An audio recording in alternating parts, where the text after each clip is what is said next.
How's it going, everyone? So we got this engine running. It was seized, didn't have any spark, all kinds of problems in the previous video. If you want to see that, definitely check it out. But when I turned it on, the tines were not working. So first thing first, I'm going to check to see if they're seized. Could just be junk. I don't know what's going on, to be honest. We literally had this on the table and we thought we had engine problems, but now we're wondering if we have transmission and engine problems. So what we're going to do is we're going to go through a couple checklists. I don't know what the outcome of this is going to be. Unfortunately, this might be trash or it might be just used for a good motor. Don't know yet. Having said that, go ahead and sit down. Let's go. Let's see if the tines are frozen first. I don't think they are. In fact, I know they're not. It did spin, but either way, I want to see if it's just something kind of chunky in the transmission, and then we'll take it from there. Well, hold on there. Over 90% of you, according to YouTube, are not currently subscribed. You're watching this video, but you're currently not subscribed. So I'm going to welcome you to subscribe at the end if this helped you out. I work on a lot of machines, so maybe the machine you're watching is going to be something you own, but who knows? Maybe you own a generator, a pressure washer, a big mower, a chainsaw, a variety of things. The only way to know if I'm going to fix it in the future is by subscribing, and maybe I get to the one that you own and can help you out then too. So I welcome you to subscribe, put a thumbs up if it does help you out. Back to your normal video. So I'm going to be frank with you. I'm not 100% sure on what type of transmission or how the setup of this machine is. A lot of the times you do not want it to move, at least not very easily. You want to have some resistance. No resistance, that's usually a good sign of a gear that's stripped. It's heavy. I hear a chain, but that's to be expected. There is a chain. Even says chain drive on it. So the fact that I hear a chain is at least kind of good. And the fact that there has to be something of a gear there to turn a chain. I'm going to take off the side cover. It looks like there's one, two, probably one somewhere down here or this, and then we'll see what's behind this. We might be as simple as a stretched or broken belt. Take the cover off. Now there is a little arm over right there. Whoops. And it's supposed to put tension on the belt. So right now the belt has literally no tension on it. But listen to that. It's a not so healthy sound. Anyway, that's not going to make it not work though.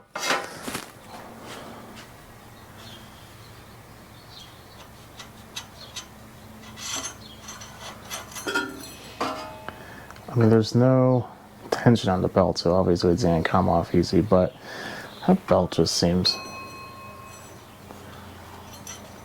like, I don't know. Probably helps if I actually aim you, huh? Just seems like that's a lot. I guess it could be. Look at that. I'm going to see if I have a different belt. Don't really have the exact same belt. This is the closest one I could find, and it's pretty tight. So I think what we're going to do is we're going to eliminate the belt idea. I'm going to turn this on without the cover on. And then I'm going to lower the RPM to pretty much nothing. It's in neutral, so it shouldn't do anything to begin with. But I'm going to do a no-no. I'm going to shift it into gear real fast and see if the tine starts spinning. And if it does, then we know the belt was just slipping. And then I can measure it, get a new belt, and this should be done. But the old one was just so, I don't know, it just wasn't a very good fit. I could just tell already. So I'm going to go ahead and start doing that, and we'll take a look and see if it fits or works. Okay, let's see what happens.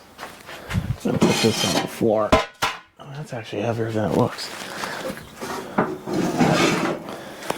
Kind of resituate myself here. I forgot a belt. Yeah, put that on low. We're on neutral.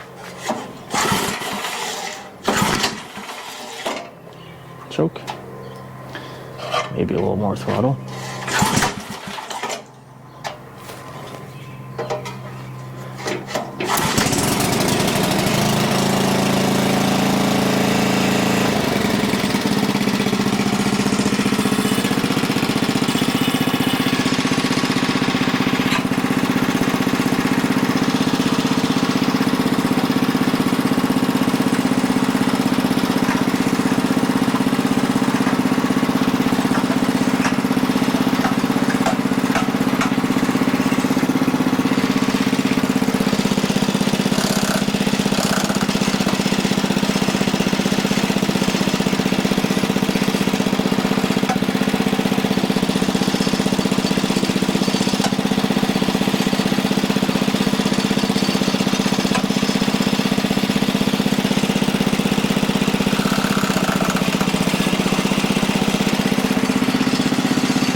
We found our problem. I don't think the belt is zipped. Well, it could still be it. Don't know yet. But what I did notice is this. I'll show you. Actually, it might be better. This is the part that is responsible for it. So when you go forward, it's supposed to pull this out and go neutral. It's supposed to push it back in. And then reverse, so on and so forth. It's definitely a little play here. It looks like there might be a weld broken. Something else on the bottom. I think I'm going to take this whole thing out and we'll take a look at it in pieces. And this is what I found. So this is completely loose. And if you look, you can tell that's where the welds were and they broke off. So this is the problem. I think I'm going to spend a little time, get a wire wheel, brush this out as much as I can. I'm going to put a couple more tacks in there, and then I'll show you the result. Got everything nice and welded. As you can tell, it's still super hot. The metal wasn't the highest of quality, and I might have to bend it a little bit just because it kind of shifted.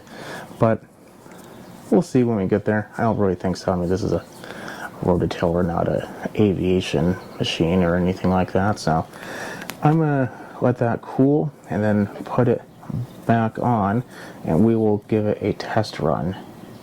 I put the old belt back on, put the cover on. Right now it's in neutral, but just due to the fact of 100%, I just want to give it a quick pull. I have to make it easier. I'm just gonna take the plug out. Because if I pull the engine over with the clutch engaged, it's not in neutral. The tines shouldn't spin at all. Okay, so we're pretty good there.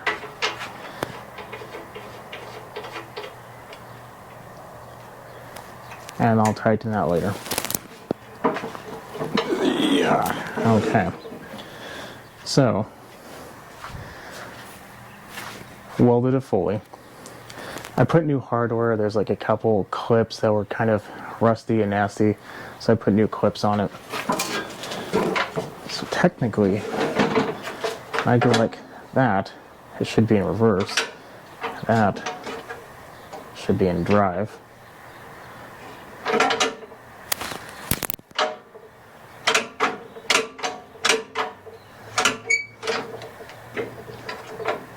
Drive.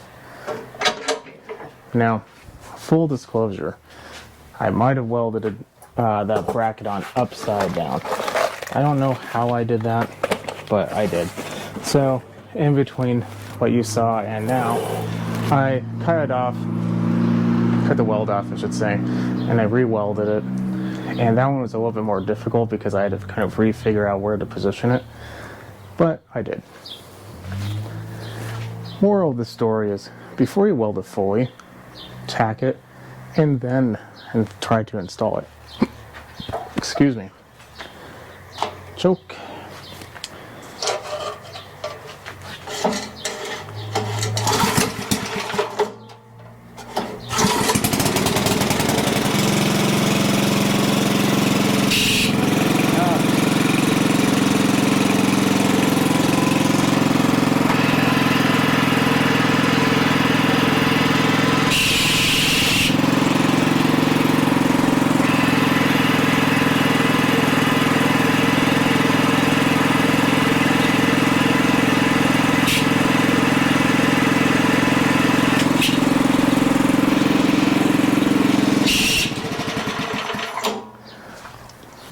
that amazing noise you're hearing is the clutch.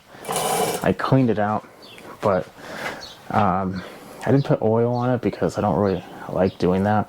Very well might, just because of the amazing noise you're hearing. But the tines work.